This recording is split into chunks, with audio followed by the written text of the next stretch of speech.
Well, hello everyone and welcome to the midweek recap here on RaceWeek, where today we are going to be talking about the Spanish Grand Prix weekend, as well as previewing what's in store for us this weekend at the Indianapolis Motor Speedway for the 104th running of the Indianapolis 500. So, let's firstly go into the news.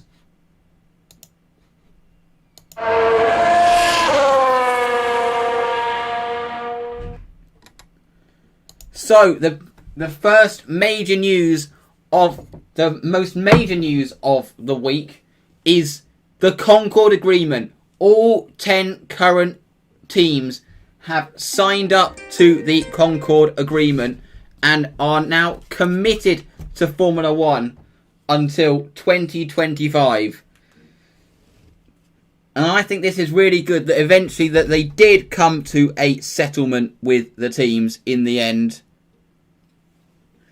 and that they have managed to get them on board for the next 5 years. There are a few concerns that there were a few teams that weren't happy with the agreement, but the fact they managed to come to a settlement, let's hope that the agreement is that will result in good rule changes. The agreement doesn't involve vetoing things like previous agreements have.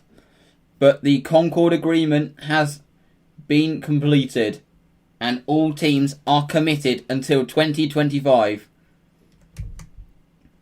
And we have quite a lot of news in the feeder series world. Firstly, in the Formula 3 world, where David Schumacher has left the Charouz racing team. And it's not clear who his replacement is going to be for the rest of the season. But there are rumours that he will be joining the Carlin team in the seat that was vacated by Enam Ahmed and has been currently filled by Ben Barnicoat and Leonardo Pulcini for the last 3 rounds. His dad, Ralf Schumacher, did say that he was going to stay in Formula 3 for the remainder of the year, so that does point to him remaining with Carlin. The other driver change, and this will just be for Spa, Sophia Flörsch will be missing the Spa round, and the reason for that is because it clashes with an endurance race which she is competing in, and she has decided to give priority to that endurance race. So there's going to be 2 empty seats for the Belgian round, but there's no indication as to who is going to take those seats. Possibly 3 if the rumours about David Schumacher turn out to be false. And unfortunately, Sean Gallale's injury that he sustained after running over a sausage curb in the Saturday feature race in Formula 2, it's been now confirmed that he is going to be out for 6 weeks. And that will mean that he is going to have to miss the Spa, Monza and Mugello rounds, and most probably the Sochi round as well. There's no word on who is going to be in that car for those races yet, but it's a real shame that an unnecessary curb has resulted in an injury of a driver. I will be talking about that a bit later on, about sausage curbs and whether they're the right solution later on. But we all wish him a speedy recovery and hope to see him back on the track as soon as possible. In terms of the Formula 1 calendar, it looks like it has been completed, where rumours are that Turkish TV stated that Istanbul Park will be returning to the Formula 1 calendar this year, and I think that is great news. It's a track that's much missed by Formula 1 fans. I personally have missed this track heavily since it was removed from the calendar after 2011. So to see it back on the calendar would be good, would be brilliant. And it looks like Formula 1 have the final 4 races lined up. On the 15th of November is when the Turkish Grand Prix is expected to be. And then 2 weeks after that, apparently we are set for a double header in Bahrain, but with one of the races in Bahrain being on one of the different layouts, the kind of the oval-like layout. That will be a very short lap in a Formula 1 car. That will be under a minute, surely. But one of the races, that would be on the 30th of November and the 6th of December, with the season finishing in Abu Dhabi on the 13th of December. Have to say, well done to Formula 1 for sorting out a calendar. And also, one of the big benefits from... Sometimes there is silver lining to a very difficult situation. And that silver lining is we're going to see Formula 1 race at many tracks which they wouldn't have even thought to race on, and may possibly never race on again after this year. But Formula 1 have done a really good job to get this season together. Was a bit of sadder news. Pierre Gasly. All thoughts are at the moment with Pierre Gasly after his house was robbed during the Spanish Grand Prix weekend. I mean, apparently, according to his Twitter, they are certain that they have been in contact with the police for more information. But obviously, all thoughts are with Pierre Gasly, and we hope that he can sort this out and recover the items that have been stolen. Because it's some priceless stuff that he has probably lost that have been stolen, like old helmets, for example.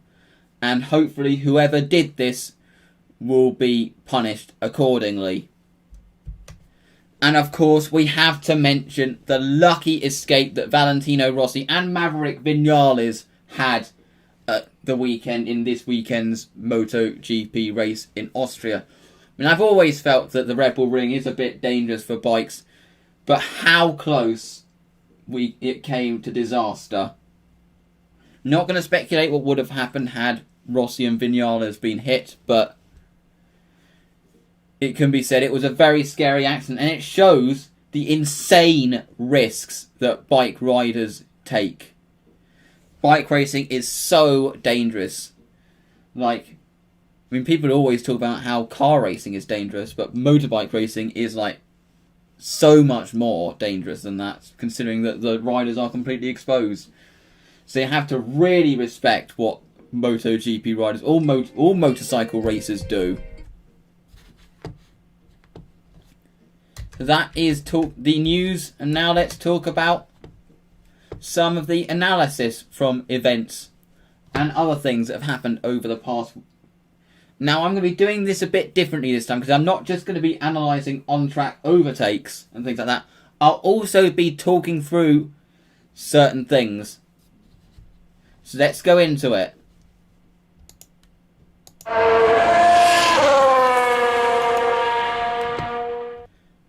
So the first thing I am going to analyse is, as I mentioned that I was going to talk about before, are sausage curbs in motorsport the right solution?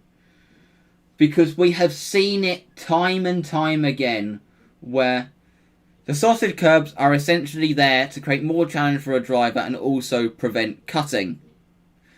But it has led to so many unnecessary crashes, particularly in recent years. I have always been against the use of sausage curbs, and this dates back to quite a long time ago, being against it, since the first ever Formula E race in Beijing. I said at the time, when that sausage curb pitched Nick Heidfeld into that accident. And this was just around a month after, in GP3, the series has since morphed into the Formula 3 that we now know today, when Konstantin Tereshchenko lost control going into the bus stop chicane at Spa and was sent flying by a sausage curb.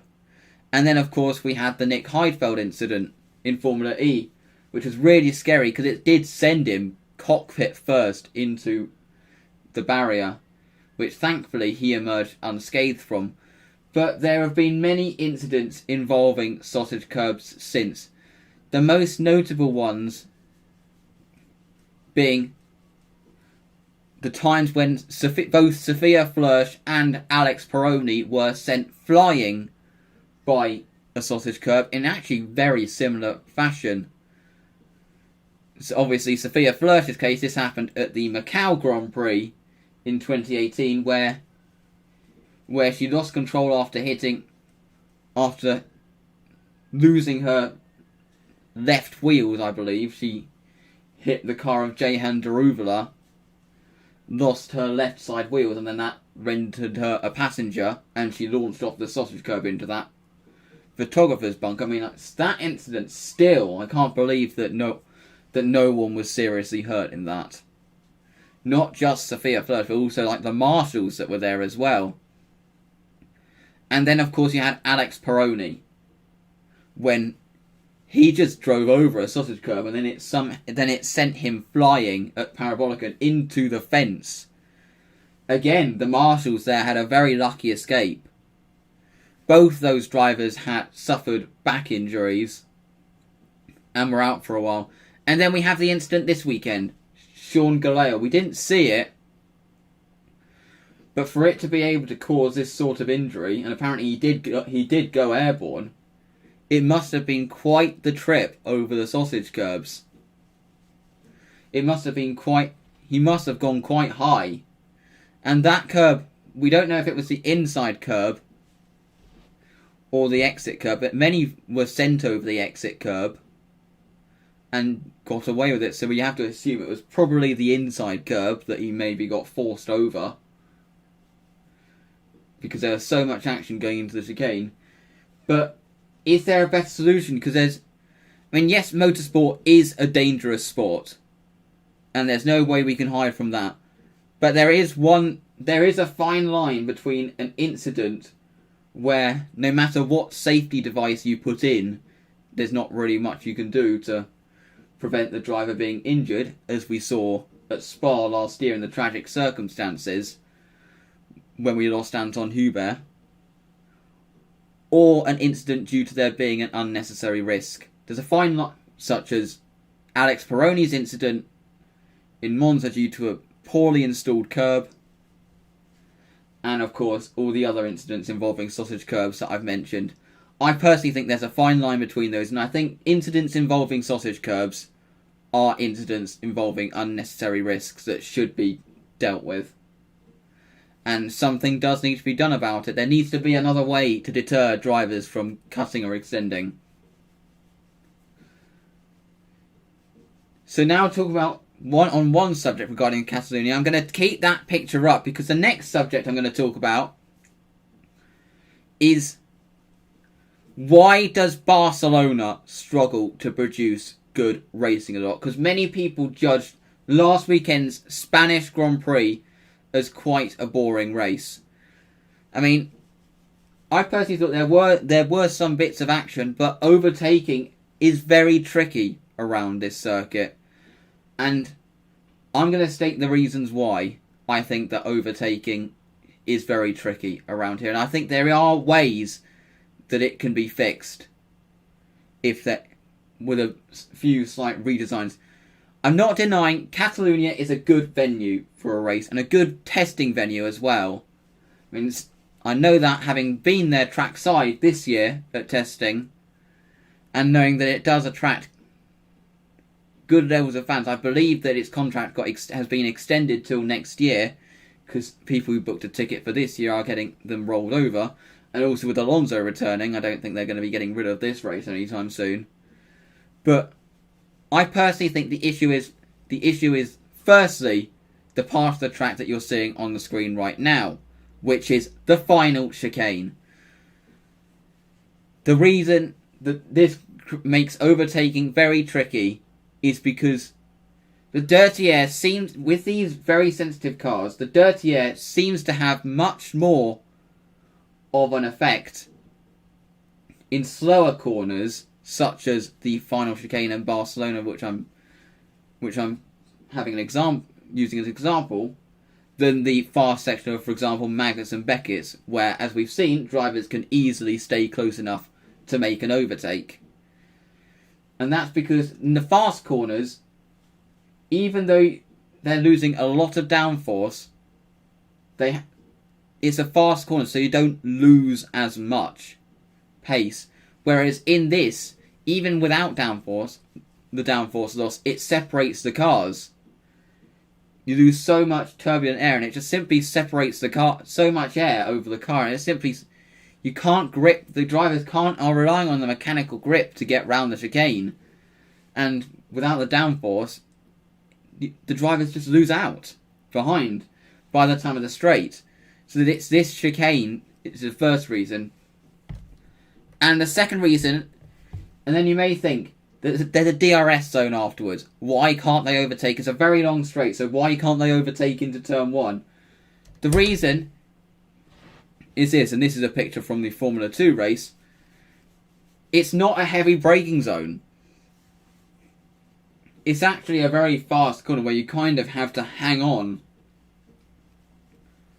And it's not really a place that you can send it or outbrake another driver, where it's very hard to outbrake another driver, especially if you go on the inside.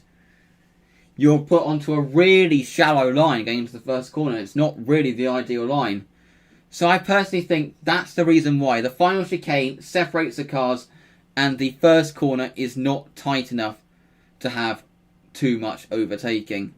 Maybe that is what they should look at going forward. So maybe the first corner should be tightened and the final chicane should be removed, because if it was reverted to the fast double right of previous years, then there wouldn't be as much of a problem with turbulent air, and drivers would more easily be able to stay close.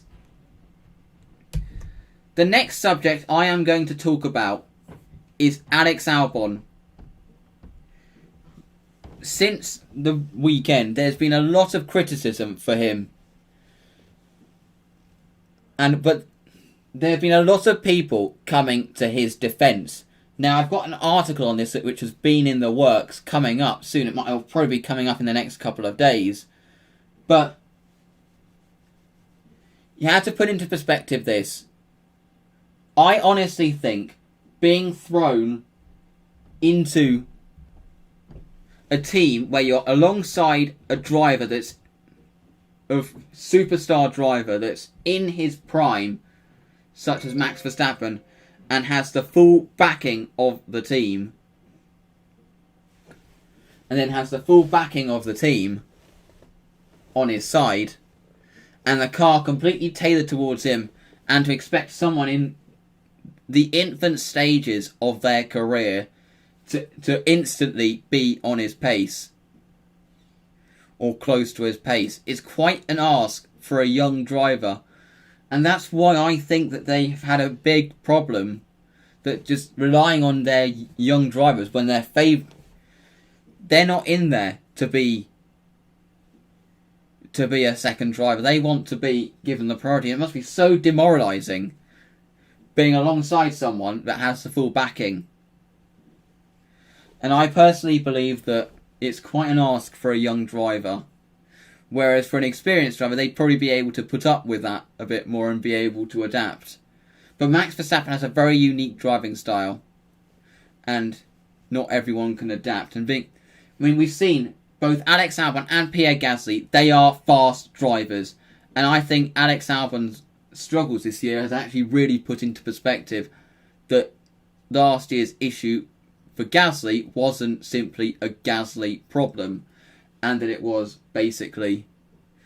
it's been basically a team issue. And I honestly think most young drivers being thrown into this position would struggle in a similar way. So I personally think the way that Red Bull need to do this is either stop relying on youth and expecting a lot from them in this scenario. We know Red Bull are a very brutal team. But stop relying on youth and throwing them into situations which are too much for them at the early stage of their career, and maybe going for experienced drivers or do more to support their second driver and treat their drivers more equally. Because the issues don't even Gasly wasn't the start of Red Bull's issues with second drivers. If you look at their history, their second drivers to their chosen ones haven't fared well at the team. And that will be explained in the article that I've got coming up. And the final thing I need to talk about is, does there need to be a limit, a minimum lap time, or does the minimum lap time need to be faster? And I'm saying this based on the incident with Ocon and Magnussen. Now, I can see why Esteban Ocon blamed Magnussen for the incident.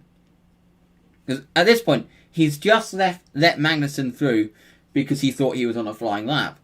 And then he moved off the racing line, so he wasn't expecting so yes, he maybe should have been looking in front, but he really wasn't expecting the driver that he just let through to then pull over onto that same line and go even slower, because he went off and he was looking in his mirrors, I believe, for the Williams of George Russell, so he could let him go. But he didn't spot Magnussen, and Magnussen did brake very abruptly. And then that caused Ocon to take avoiding action, which sent him into the wall. Now, no penalty was given. I'm not saying that either of them did deserve a penalty, but doing something about this, I think, is the right course of action about this. So now let's talk about what stage are we currently at with the season, with all 3 seasons, and go through the drivers and the constructors' standings of each of the 3 divisions.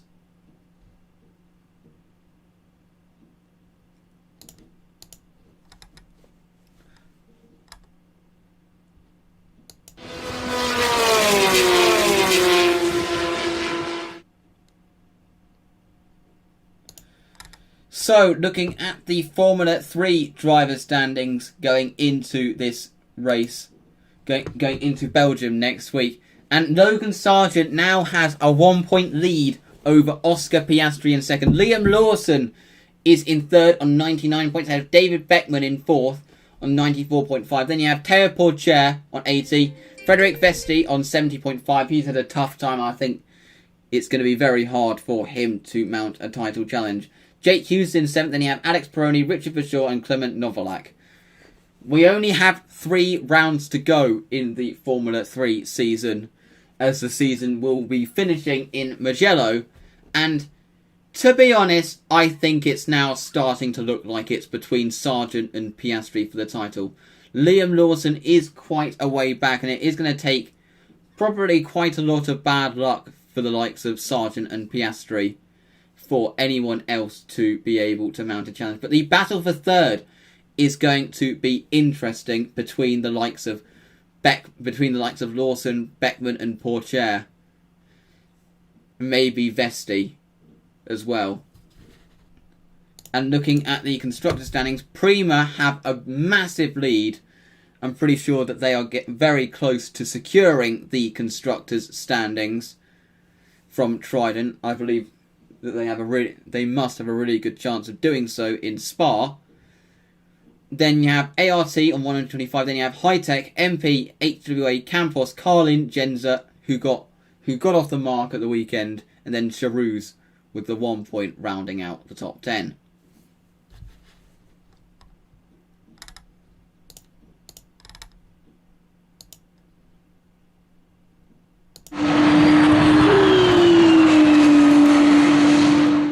The Formula 2 title fight hotted up at the Barcelona round as Robert Schwartzman took points back from Callum Aylott in the title fight and closed the gap to 18 points from the 24th that it was before the round. And Callum Aylott still leads by 18 points back to Schwartzman. Then you have Christian Lundgaard, who dropped back after a pointless round.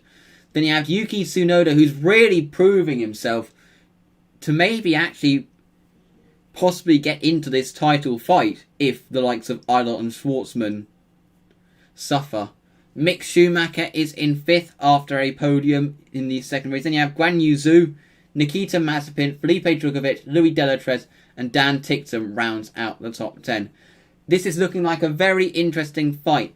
But one thing that I need to analyse is I think we saw a bit of an Achilles heel with Callum Eilert at the weekend in his racing, in his racecraft. Because we know the guy is fast, but in wheel-to-wheel racing, he did show some weaknesses. And here is a demonstration.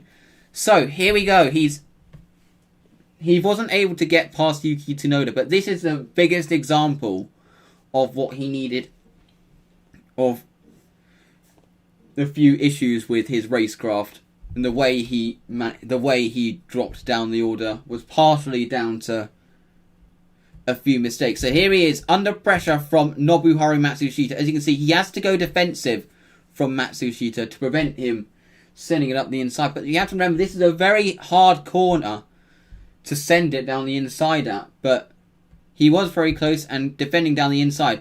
But he did not brake very late. He broke quite early.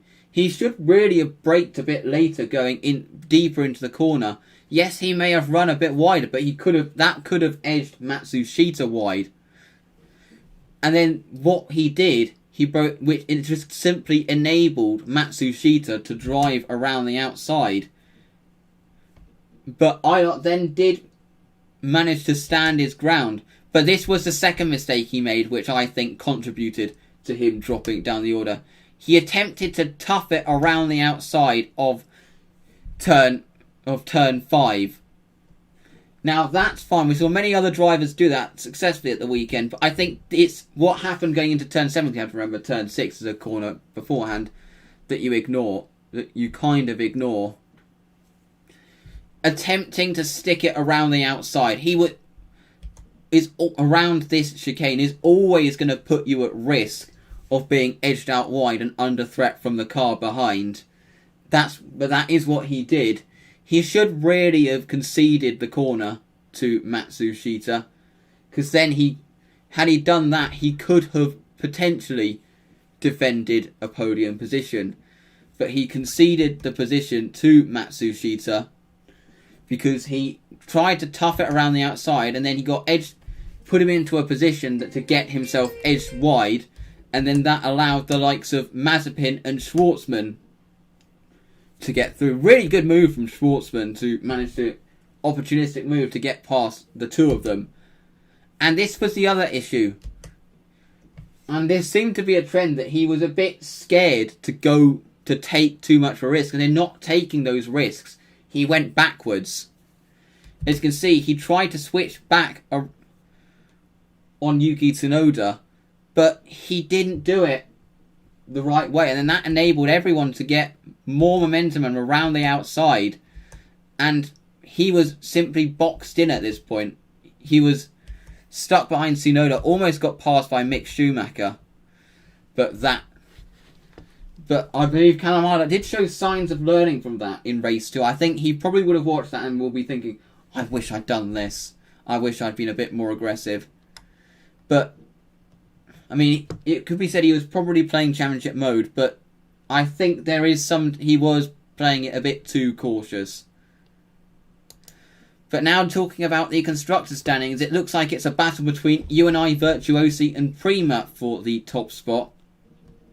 Then you have ART in third on 1 and 21. Then you have High Tech.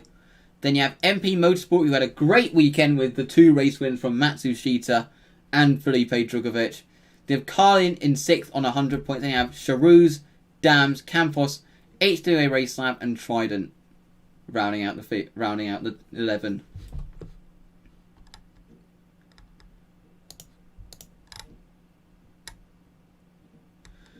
And now talking about the Formula 1. The Formula 1 drivers' standings. So where are we at this point of the season in the current state of play? Lewis Hamilton is, I believe, 37 points ahead of Max Verstappen now. He really is pulling away at the front of the table right now. And is really looking on. I mean, this is looking like it could be one of his most dominant seasons. He's in a really dominant car. And actually, Valtteri Bottas just doesn't, in the same car, just doesn't seem to have an answer for him. He is proving to be unbeatable. I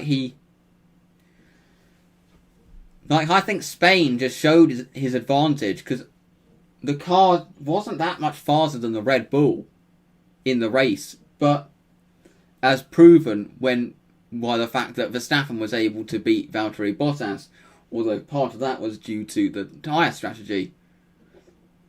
But he has a much bigger advantage over his teammate than he did last year, and it's paying real dividends. And it looks like the interest could be in the battle for second between Verstappen and Bottas. Then you have to commend the job, once, as I said before, that Charles Leclerc is doing. I mean, it's a very difficult car, but he has driven it to some places where it simply doesn't belong, and he would have done that once again in Barcelona had he not had his engine problem. So he is proving to be Ferrari's saviour right now. Then you have Lance Stroll, who I think is silencing a lot of his critics, because I said this in the preview stream about Lance Stroll. The guy is quick when he's on his day. But the issue with him over the past 3 years is those days have been very rare. On his day, he is lightning fast, but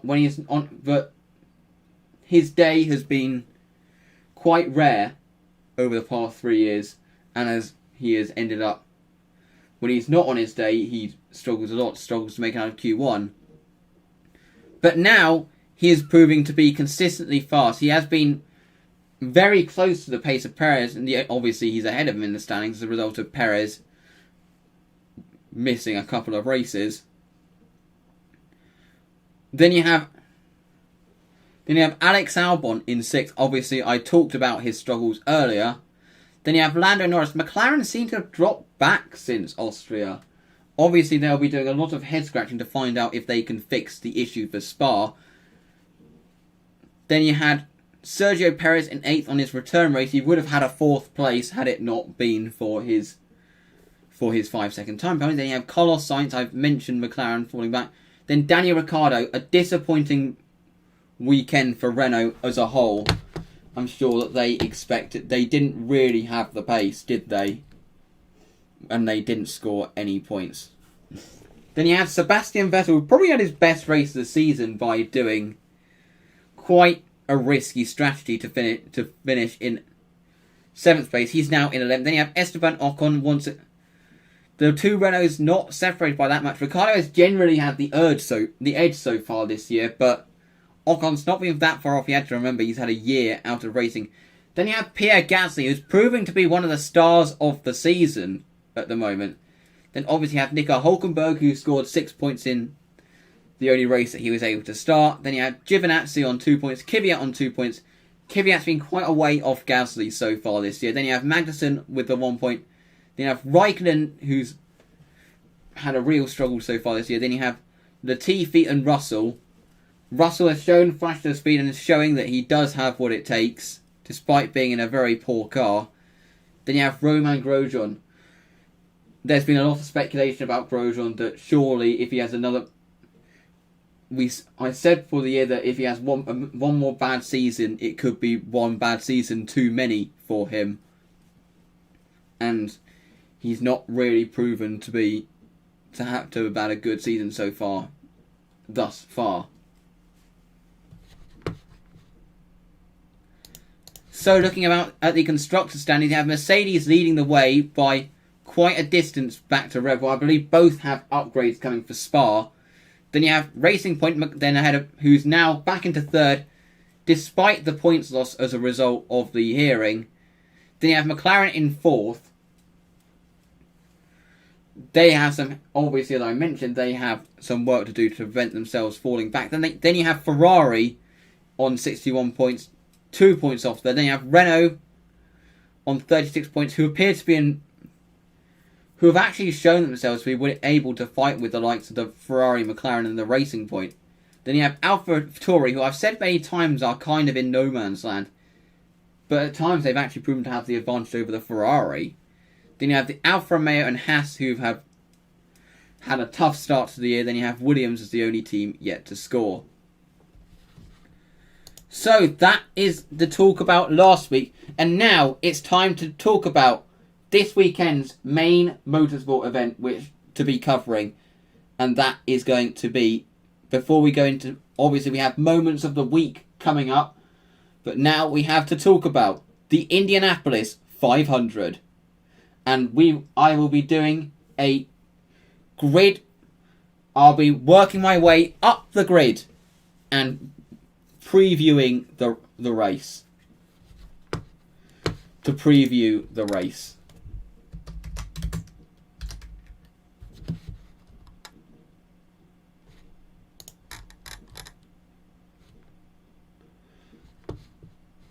So, starting off with row 11 for the Indianapolis 500. Starting off with the 11th row, the back row of the grid. Now they all start equal, but it's the inside of the circuit that's the ideal line. So it's the inside of row 1 that is pole position. But on the back row, on the inside, you will have Sage Karam, who has been an Indy 500 regular over the past few years with his Dreyer and Reinbold Racing team.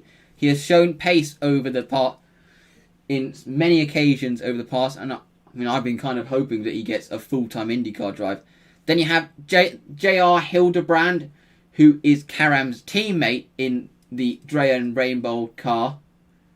He came so close to winning the Indy 500 in 2011, but crashed out at the last corner. He still finished in second on 3 wheels, but hit the wall at the last corner and allowed Dan Weldon to take the win. And then you have Ben Hanley in the Dragon Speed. I think this might be his first Indy 500. I need to check. No, it is his second Indy 500 with the Dragon Speed team. And then moving on to row 10, you have Helio Castroneves, who has won the race, I believe, 3 times in the past. He's come so close to winning the Indy 500 for a further time. Just verifying the fact. Yep, it's his 4th Indy 500. I am right. It's his 3rd Indy 500 win. He's had 3 Indy 500 victories so far, and has come so close to a 4th, such as just missing out to Ryan Hunter-Reay in 2014 and to Takuma Sato in 2017. Starting from the back is not going to be easy. Then alongside him on row 10, you have Charlie Kimball for AJ Foyt Enterprises, who's an Indy 500 regular. And then you have Max Chilton returning to the race after failing to qualify for it last year, driving for Carlin, his only oval race of the season. Then on row 9, you have a couple of big names. Last year's Indy 500 winner, Simon Pagenaud. He qualified on row 9, which will be a very disappointing qualifying for him. And he has a mountain to climb if he's going to repeat his Indy 500 triumph from last year. Then you have Fernando Alonso returning to the Indy 500, racing in it for the first time since 2017. Now, he is obviously the poster driver for this race that's bringing the most international attention. His qualifying, I think, was hampered by he had a crash, I believe, on the Friday before the race, before qualifying. And I believe he had a sight off on the Sunday after qualifying as well. But obviously, anything can happen in the 500. And if he wins, he will be, I believe, the 2nd driver ever to complete the Triple Crown of motorsport. And then you have James Davison, who is an Indy. Obviously, Alonso is driving for the McLaren team, the Arrow McLaren Schmidt-Peterson team. Then you have James Davison, who is an Indy 500 regular, driving for the Dale Coyne team. Then you have more big names. You have Will Power for Penske. Once again, another big name struggling. The 2018 Indy 500 winner and former series champion. Then you have Tony Kanaan in his last ever Indianapolis 500, driving for the AJ Foyt Enterprises team. Let's hope he has a good race. A good final Indy 500. Then you have Indy 500 rookie Dalton Kellett, driving for the AJ Foyt Enterprises team in his first 500 start. Then on row 7 you have Santino Ferrucci in the Dale Coyne car with Vassar Sullivan in his second Indy 500. Then you have Indy 500 regular Jack Harvey driving for the Meyer Shank Racing team. And then you have Indy 500 debutant Oliver Askew, who's shown pace in the McLaren Schmidt-Peterson car so far this year. He could be one to watch from the middle of the grid, from the middle of the field. And then row 6, you have local guy Ed Carpenter, driving for the Ed Carpenter Racing team. An Indy 500 regular, I believe, hasn't won the 500 yet. Then you have Zach Veach, the lowest of the Andretti Autosport cars, on the middle of row 6, who showed a lot of pace as I'm obviously going to talk about later. And then you have Connor Daly on the outside of row 6, driving for Ed Carpenter Racing. He is also an Indy 500 regular. Then on row 5 you have reigning series champion Joseph Newgarden in the Penske car. The Penske cars didn't seem to show that much pace in qualifying. I believe none of them were in the Fast 9. Quite a poor showing from Penske, but obviously it is a long race. A lot can happen in the race. I believe Newgarden is the highest out of the Penske cars. Then you have Felix Rosenqvist in the middle of row 5 in his second Indy 500 start for driving for the Chip Ganassi team. And on the outside of row 5 you have Pato O'Ward, the highest of the Arrow McLaren Schmidt-Peterson cars, in his first Indy 500 after failing to qualify for last year's event. And then on row 4 you have Colton Herta, who cruelly missed out on really featuring in last year's race due to a mechanical problem early on in the race, driving for the Andretti Harding Steinbrenner Autosport car. On the middle of row 4, an impressive showing from Marcus Ericsson in the Chip Ganassi car. He'll be hoping for a good race at the 500. And on the outside of row number 4, you have Spencer Piggott driving for Rahal Lederman Lanigan Racing. And now moving on to the Fast 9. And on the inside of row 3, you have Alex Palou driving for the Dale Coyne Racing with Team Go entry.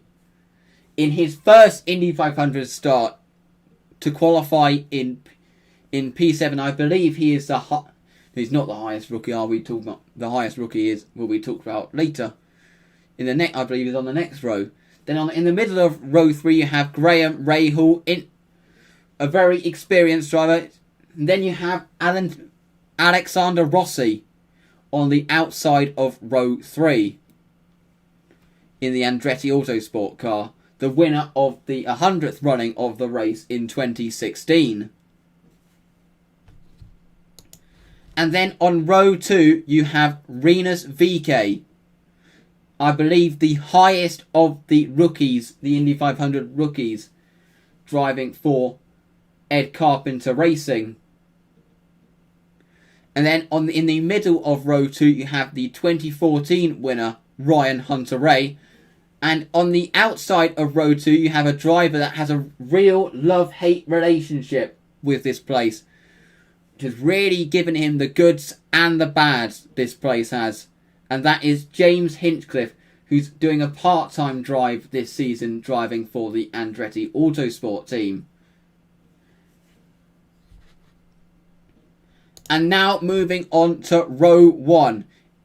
In third place in qualifying was Takuma Sato, who will be on the outside of row 1 in the Rahal Letterman Lanigan racing team. A really good showing from the Rahal guys in the qualifying session. And Takuma Sato did a really good qualifying run, which put him in third on the outside of row 1. In the middle of row 1, current IndyCar Championship leader Scott Dixon, driving for the Chip Ganassi racing team, who's proven to be quite dominant so far this year in IndyCar. He is a former 500 winner, so I think he has a real chance of doing it again this year. But he was just beaten in qualifying by Marco Andretti. Can he break the Andretti curse, which has befell that family for decades during in the Indy 500 history, where countless times Andretti drivers with the Andretti surname from the family have cruelly missed out on a victory? Could this be Marco's time to break that curse? So we are set for the Indy 500 is always throws up its thrills and spells. Even the most boring of Indy 500s does so. And talking about I have to talk about Fernando Alonso, because whilst he's low on the grid, he's got nothing to lose in this. The advantage he has is he has not as much to lose as the drivers around him. Whereas the drivers around him are competing in a championship and trying to get points for their championship position. He can go all out and take more risks and potentially go for the victory if he possibly can. But from low on the grid, it's going to be tricky for him. But there is a saying, a lot can happen, and there's a saying that the track chooses the driver. That the track chooses the driver, and depending on how things go, anyone could be thrown into the box seat to win if they are in a position to take advantage. So that is a preview of the Indy 500, and now I know this has been a very long stream, but now it's time to go through the Race Week Moments of the Week. So let's go into the moments of the week.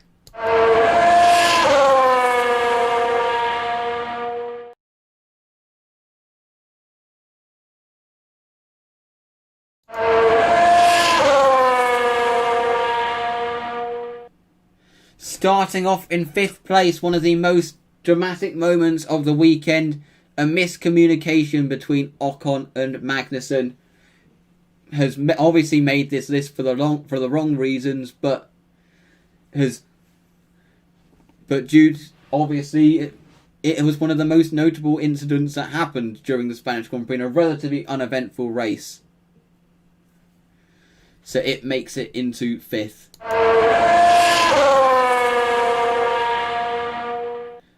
In 4th place, Vettel dictates his strategy. And this was a really good, obviously Vettel's best drive of the season, as he basically took the strategy into his own hands, and it did pay dividends. He decided, what is there to lose? Let's go all out. And it paid dividends, as it rewarded him with a 7th place finish. I mean, it's amazing that, not really amazing, it's interesting that Ferrari are now having to celebrate a 7th place finish. That's how much of a struggle they're having.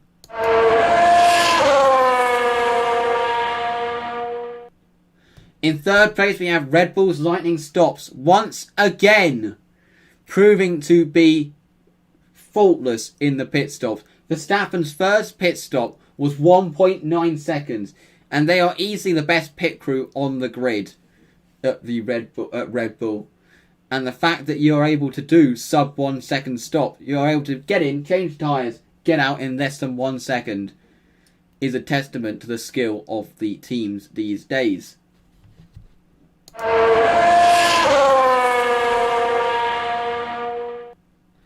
At number 2, and this was obviously going to make this list, last lap chaos in Formula 2. Formula 2 has seen an incredibly exciting season this year, but nothing really matched the chaos that was seen in the closing stages of the feature race in Barcelona, with all the cars packed together going into the final sector of the lap. And not knowing who was going to finish where until they crossed the line, because some drivers actually crossed the line 3 wide. But it was really exciting to watch. Formula 2 has been very exciting this year, and hopefully that continues in going into Spa, Monza and Mugello.